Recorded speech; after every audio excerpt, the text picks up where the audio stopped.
This is going to be the first video I've ever done like this. Today, you're going to be hearing this for the very first time, as I am. Later on, I'm going to put this unit through a lot of testing to really kind of get an overall vibe and feel, but that's going to take a little bit of time. But I thought for, just for a little bit of fun right now, I'd try to take this approach to get a chance to get your opinion and then my opinion when we're just kind of dialing in some things. Now, what I'm going to do right now is I'm going to adjust my voiceover. We're going to hear a little bit of that. And then later on, I'm going to use this for hardware inserts and pull up a kick drum and see what we get from that. Later on, I'll do all kinds of testings in different capacities, both recording live as well as using a hardware insert. You can do both with this. So keep that in mind. It kind of goes both ways. You don't have to just do it on the way in. You can use any of these features however you want in post as well when you're at your mixing stage and just create a hardware insert and then route it out to this and start turning dials to your heart's content. So what is this? This is the Tegeler Audio Vari tube recording channel of a mic preamp as well as a Pultec style EQ along with two types of compression. You've got an Opto, which think LA2A if you don't mind. And then you've got the Vari, which think Fairchop, right? You can choose either one of those if you want, or you can actually put them both together and see what kind of effect you get from that. Now, there's no one size fits all. You're going to custom tailor that to whatever you're processing through it at the time. So kind of keep that in mind.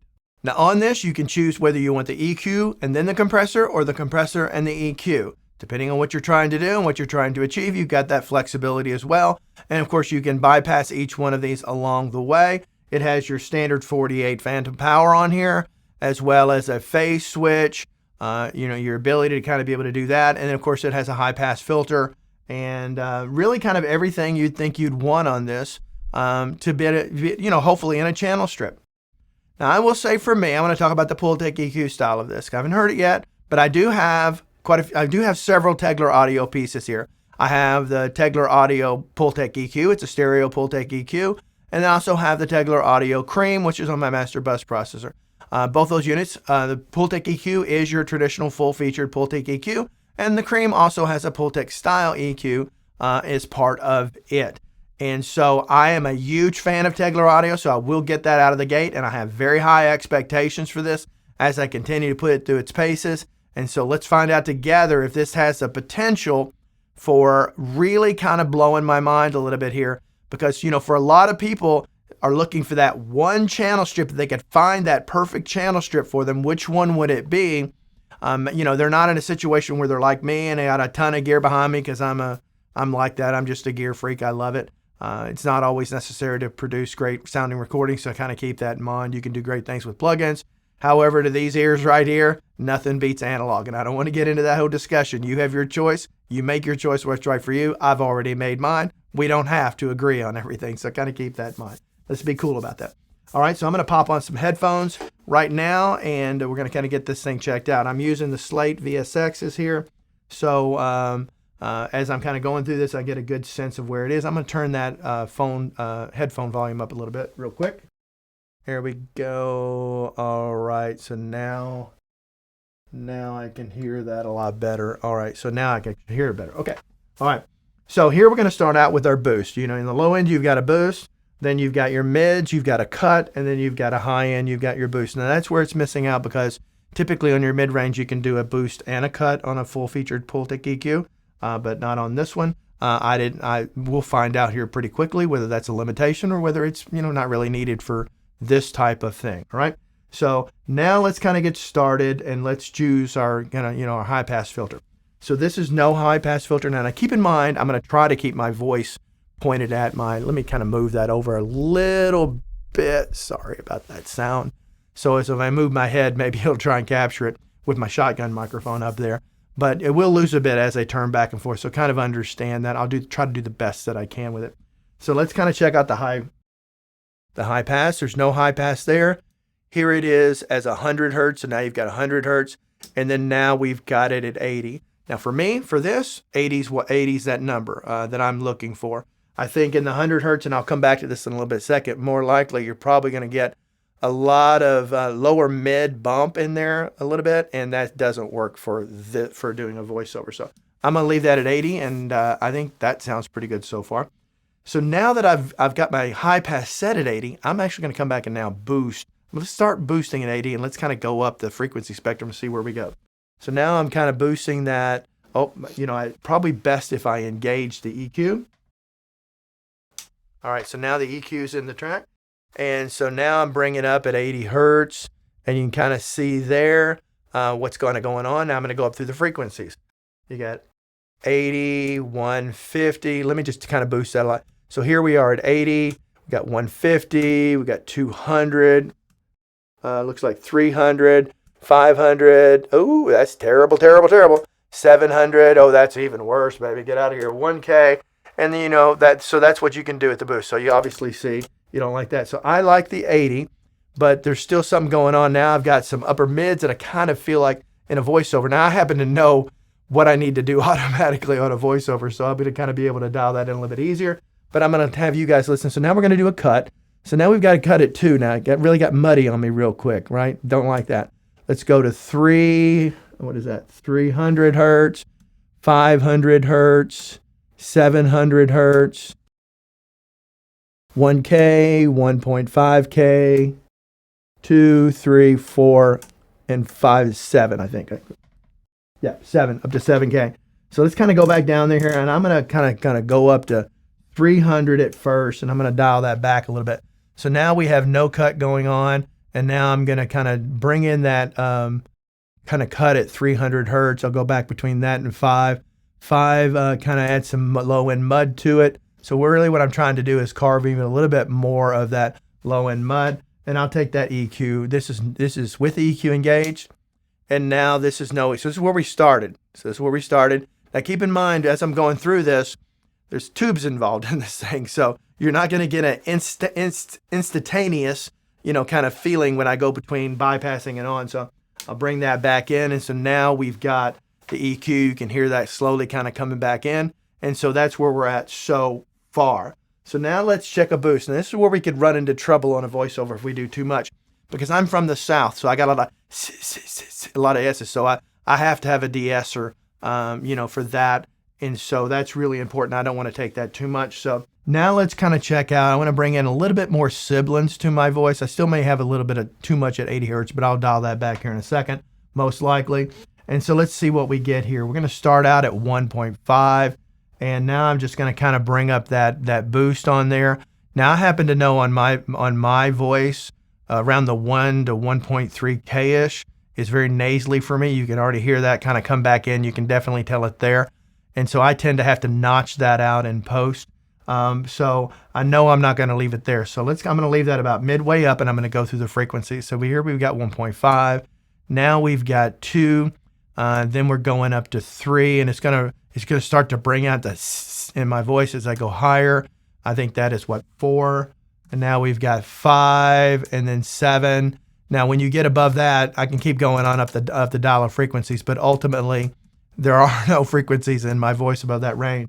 So I'm going to go back down and probably leave that at 2. And I'm going to bring that back down. And now we're going to bring it up a little bit just to add a little bit to it. Now let's bypass that EQ. So here is with the EQ. Here is basically no processing, no EQ processing whatsoever. You can see what that sounds like. Now we'll bring that back in, and we've got that. So I'm going to kind of dial back just a hair on that 80 hertz. Maybe a little too much. But okay, so that's kind of not too bad right there. But I still have a little bit too much high end in the sibilance. Now keep in mind, I don't even, maybe I've already got a de-esser on this, and maybe you're not even hearing this. I'll actually have some of this where there is no de-esser. But I think I'm probably going to do it right about there. I just want a little bit. I don't need much of a boost there. So that's what we've got for EQ. Again, there's the EQ, and now here's no EQ. This is no EQ, and I'll bring that EQ back in. And so that's what we've got as far as EQ going on here. And I happen to like that. Let's try and take our cut a little bit more, a little too much, right in there, maybe somewhere in there. I think that's probably pretty good right there. All right, so now let's kind of check out the compressor. Now, let me say real quick, there is a phase switch here. So here I'm taking it out of phase. So you can see where real quickly I lost my low end on that. That's obviously a good indicator of that or your phase is wrong or whatever. And so now we've got that going on. So let's check out the compressor. Now the compressor here, you've got a slow attack, you've got auto, and then you've got, all the way to the bottom, slow attack. In the middle, you've got auto, and then all the way up the top, you've got fast. So I'm gonna leave it set to auto here for a second, and we're gonna dial that in. Now, let's try the Opto first. So now my Opto is engaged. There's no compression happening whatsoever, and I'm gonna start turning this dial up, and we're gonna see kind of what that, we're not gonna see, we're gonna hear what that sounds like. If I turn it all the way up, boy, it's really compressing the living daylights out of it. And I bring that back down. So let's go back all the way to 0 and kind of start to dial that in and really kind of find that balance in there where it tames a little bit, but doesn't take too much away from it.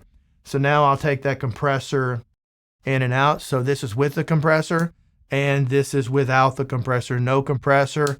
And this is with the compressor going on right there. And you can notice it's tamed a lot of that kind of high end a little bit on there. So that's pretty good. And again, that's the whole theory behind compressor first and EQ first, or EQ first and compressor first. You can see what's happening there. And I think that sounds pretty good. Now, let's turn that off and let's check out the Vari. Okay, so now we got the Vari tube going on. I'm not supposed to say Vari because it's probably copyright and all that stuff, but we're going to say Vari. So I'm going to turn that. There's no compression happening right there at all. So you can see as I'm going to start to dial that in and see what that sounds like right there. And let's try to bypass that. Okay, so there is no compression, Vari tube kicking in, and you've got that compression. Now, I can definitely, even if I really go up a little bit more where there's a lot of compression, now you can see over here, that's my gain reduction that I'm getting right there. I dial that back. I don't have as much going on there. Hold on. Now, here's my gain reduction.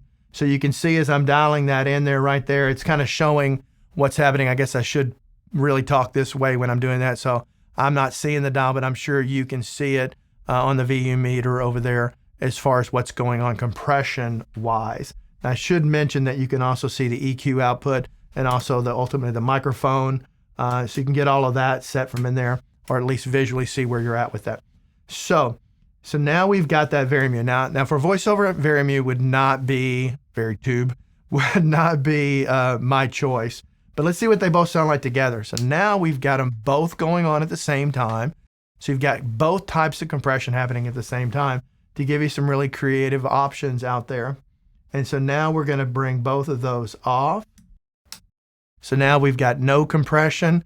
And now I'm going to bring in the Opto, see what we get from there. So the Opto's coming in, but if you notice, all the frequencies and my sibilants and everything is still retaining its quality, but yet it's still being compressed at the same time. I'm going to turn the Opto off, and I'm going to put the Vari on. So now we've got the Vari on. You can hear what that sounds like in there. And so there's certainly certain applications where the Vari tube would be my first choice, and there's ones where the Opto would be my first choice, like vocals and things like that. I'm going to go with the Opto. So I'm going to turn that Vari tube off, and now I'm going to bring that Opto back on. And so we've got that. So now let's kind of check out the switch between EQ, then compression, and compression versus EQ.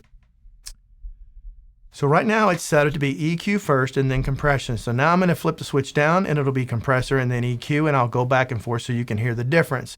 So now we've got the reverse of that. Now we've got the compression happening first. No, I'm sorry. We've got the EQ happening first and then the compressor. Now we've got the compressor and then the EQ. Now if you're listening on headphones or a nice set of studio monitors, you can definitely hear a difference when I'm going back and forth between the two. So one will give you, allow the sibilants and everything to come in, but the other one will kind of give you a low end, not a low end, but a low mid to mid-range boost, mostly low end. You can see where I've got it happening right now, where I've got the EQ going into the compression. Now I've got the compressor going into the EQ, and I retain my sibilants and everything there. So for this application, I'm going to choose that route on there. So that's kind of what I've gotten so far. So now we're going to kind of bypass both the compression and the EQ at the same time and see ultimately what we've got. All right. So this is with the EQ and the compressor on. This is with the EQ and the compressor off. EQ and compressor on right now. So now we've got it engaged. A really big difference there, isn't it? It really sounds fantastic to my ears. And then you go down. So my first initial impressions, just on something as simple as a voiceover, I'm really digging this. I'm not sure what kind of opinion you guys have got so far, but I'm digging this so far, to be honest with you. A couple things right out of the gate. I'm part of the affiliate program with Sweetwater, which basically means ultimately they have no say in anything I say or do, but there's an affiliate link down below. If you select that and you go there and purchase anything from a $5 set of picks, some picks or something, or you go up to a $10,000 console or even beyond that, I get a small cut of that. So I'd really appreciate it if you could support the channel that way. That's a way that really enables me to keep doing this. I also have the same thing with Thomann over in Germany. So if you're over in Europe and you happen to be purchasing from those guys, there's an affiliate link to that down below as well. So I encourage you, please, you're really doing me a favor and really kind of repaying me for the hard work I put into this for all of you folks, so that I can keep this whole thing going. So I appreciate if you do that. I also make custom studio enclosures, desktop enclosures, in a partnership with Artisan Woodshed, to where you can, if you use a console 1 or a fader or a combination of all 3 units, I have all 3 units behind me. I have 2 faders and a console 1 behind me. And I do various configurations depending on what you have and what you want to do. So if you go to www.artisanwoodshed.com, there'll be a link to that down below as well. You can see the ones, there's a gallery where you can see the ones we've made so far. And of course, you choose the store, you can have the ones that are available for purchase immediately. So again, www.artisanwoodshed.com. All right, so I want to thank all of you guys for taking the time to watch this video today. Again, this is the first time I've done anything like this. Hopefully you've gotten something out of it. Give me some comments and let me know how you feel about it. If you say, hey, Barry, I'd really appreciate it. Rather than just doing a quick look at something, just hold off and wait for the video later to where we can get really an extensive kind of thing on that. And so I'd appreciate that feedback, because who knows? Sometimes I'm just throwing stuff up against the wall and see what sticks. You know what I mean? So leave that in the comments down below. My first impression so far of this unit is I'm digging it. I am digging it. So for me so far, Tegeler Audio is living up to all of the hype that I've become so familiar with, or my internal hype, I should say. And I'm really looking forward to this and really kind of checking it out on other things. Later on, I'll be recording an acoustic guitar through it, doing a vocal through it, as well as some other hardware inserts on different things. So you can kind of get a feel and see what that sounds like. So if you're looking for a channel strip, this right now to me has already proven it's worth your consideration thus far. Certainly would be at the top of mine if I just had to pick one channel strip. This would certainly be on that very, very, very, very short list. But then again, a lot of great tools out there, and you got to find the one that's best suited for you. So you'll have to decide whether this unit is that or not. So I hope every one of you have a great day. Please do me a favor. Don't forget to leave some comments down below. Check out Artisan Woodshed if you'd like to see what we're doing over there. We also make cutting boards and things like that. So if you're interested in doing anything like that, I can do custom work. So if you choose the contact page on artisanwoodshed.com, that'll send an email directly to me, and I'll be able to take a look at that and maybe see if I can make something custom for you. So lots of options out there. I'm just as passionate about woodworking as I am this. So you'll know that all the hard work that I put into this, I do the same thing in the things that I create out in my wood shop. Okay. So again, have a great day. Until next time, see you later. Bye-bye.